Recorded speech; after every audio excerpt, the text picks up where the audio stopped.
جہاں اور بہت سارے عذابات کا بیان قرآن مجید فرقان حمید کے اندر ہوتا ہے، وہیں پر وہ لوگ کہ جو اپنے مالوں کی زکوٰۃ نہیں دیتے، اپنے مال کی جو پاکیزگی ہے اس کو نہیں اپناتے، کیونکہ زکوٰۃ کا مطلب ہی یہی ہے کہ تزکیہ ہونا، پاک ہونا۔ اب زکوٰۃ مال کی دی جاتی ہے تو مال کا پاک ہونا یہ زکوٰۃ ہی سے ممکن ہے۔ اب مال کیسے پاک ہوگا؟ مال کی پاکی کی کیا صورتیں ہیں؟ بندے کا جسم ناپاک ہوتا ہے تو بظاہر جو ناپاکی کو دور کرنے والی ایک چیز ہے وہ پانی ہے، کہ پانی کا استعمال بندے کی ناپاکی جو ہے وہ دور کرتا ہے، نجاست ہے تو اسے دور کرتا ہے، گندگی ہے، غلاظت ہے تو پانی کی صفائی سے گندگی جو ہے وہ ختم ہوتی ہے۔ کچھ عبادتیں ایسی ہیں کہ جن کا تعلق مال سے ہے، کہ مال کا خرچ اس عبادت کا ہونا لازم کرتا ہے، جیسا کہ صدقات و خیرات ہے، بلائیں جو ہیں وہ صدقے سے ٹلتی ہیں، احادیث میں اس کا ذکر کیا گیا ہے۔ اسی طرح زکوٰۃ ہے تو زکوٰۃ مال ہی کی زکوٰۃ دینی ہے، اب مال ہوگا تو زکوٰۃ ہوگی۔ اسی طرح رمضان المبارک کے اندر صدقہ فطر ہے تو یہ بھی مال کے ذریعے ہی عبادت جو ہے وہ ادا کی جاتی ہے۔ اسی طرح بندے کی کچھ عبادتیں ایسی ہوتی ہیں کہ جو عبادتیں اگر وہ نہیں بجا لاتا، اگر وہ نہیں کر پاتا تو اس کو نہ کرنے کی وجہ سے اس پر مال کے ذریعے فدیہ لازم کیا گیا ہے۔ جیسے کوئی بندہ نماز پڑھنے سے قاصر ہے، نماز پڑھ ہی نہیں سکتا، حتیٰ کہ اشارے سے بھی نماز پڑھنے کی قدرت نہیں رکھتا، تو ایسا بندہ نماز کا جو ہے وہ فدیہ دے گا۔ اسی طرح کسی بندے نے قسم جو ہے وہ توڑ دی تو قسم کا کفارہ ہے، اسے بھی قرآن میں بیان فرمایا ہے۔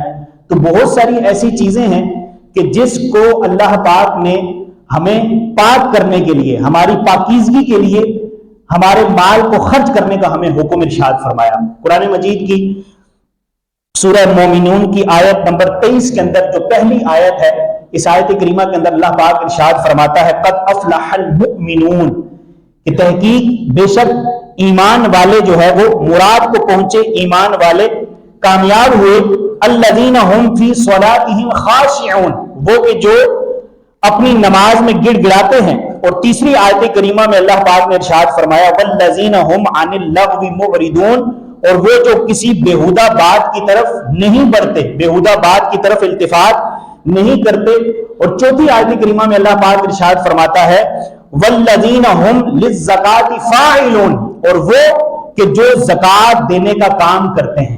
اب یہ زکوٰۃ ایک عبادت ہے، زکوٰۃ دینے کی کیا فضیلت ہے اور زکوٰۃ نہ دینے کی کیا وعیدیں ہیں، اس پر ہم تھوڑا سا جو ہے وہ بیان کریں گے، اور پھر کچھ زکوٰۃ کے ضروری مسائل بھی سیکھیں گے، کیونکہ ماہ رجب، ماہ شعبان اور ماہ رمضان یہ مبارک مہینے ہوتے ہیں، یہ ہماری بخشش کا بہانہ ہوتے ہیں۔ تو بہت سارے لوگ، اکثریت لوگوں کی اگر 90% کہا جائے تو میں غلط نہیں ہوں گا، 90% لوگ جو ہے وہ اسی سیزن میں اپنے مالوں کی زکوٰۃ دیتے ہیں، اور دینی بھی چاہیے۔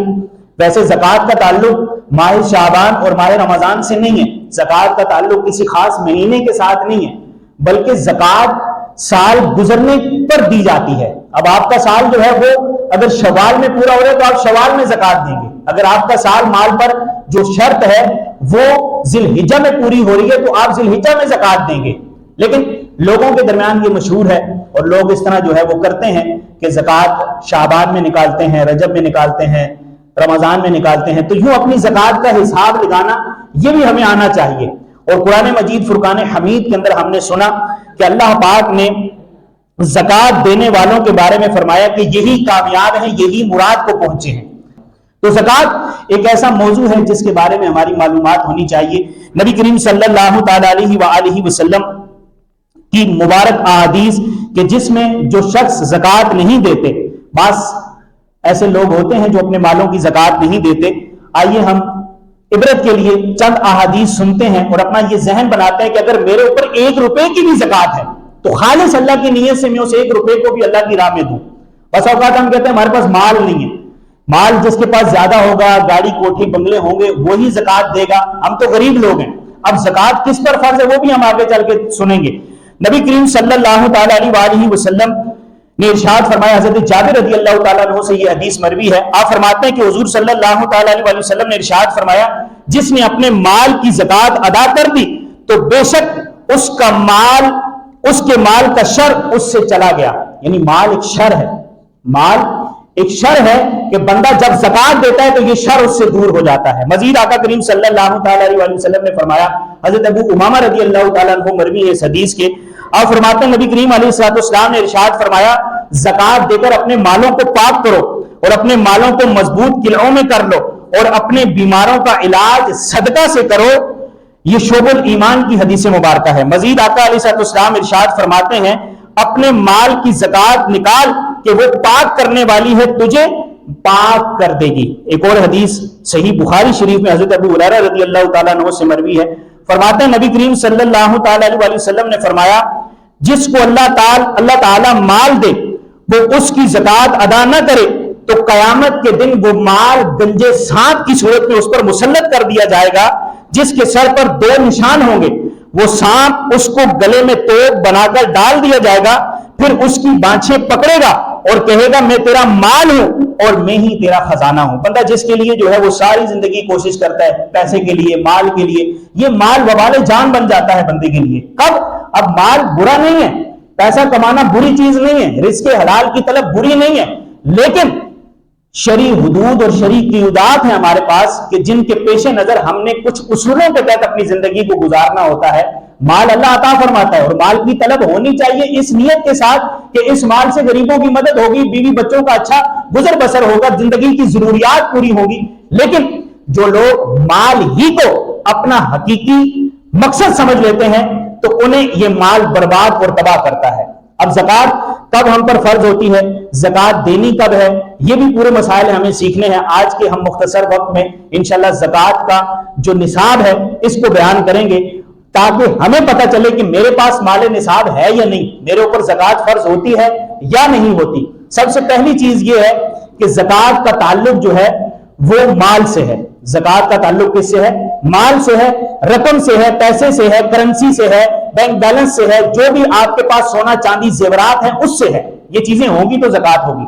اب یہ کتنی ہوں گی اور کب ہوں گی یہ دوسرا سوال ہے. سب سے پہلی چیز کہ مال ہوگا تو زکات ہوگی. دوسری یہ کہ وہ مال کتنا عرصہ پاس رہے گا تو زکات ہوگی.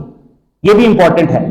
کتنا عرصہ مال پاس رہے گا تو زکات ہوگی. تو زکات کے لیے جو شرط ہے وہ یہ ہے کہ حولان ہول، کہ پورے سال کا اس مال پر گزر جانا، پورے سال کا اس مال پر گزر جانا یہ شرط ہے. بالفرض آپ مالک نصاب ہوئے یکم رمضان المبارک کو، اس سال یکم رمضان المبارک کے آنے سے پہلے آپ نے دیکھنا ہے کہ پورا سال میں مالک نصاب رہا اور یکم رمضان آ گئی اور اب بھی میں مالک نصاب ہوں، تو اب یکم رمضان آتے ہی، اسلامی مہینے کا اعتبار ہے زکات میں، اب یکم رمضان آتے ہی مجھے زکات نکالنی ہوگی.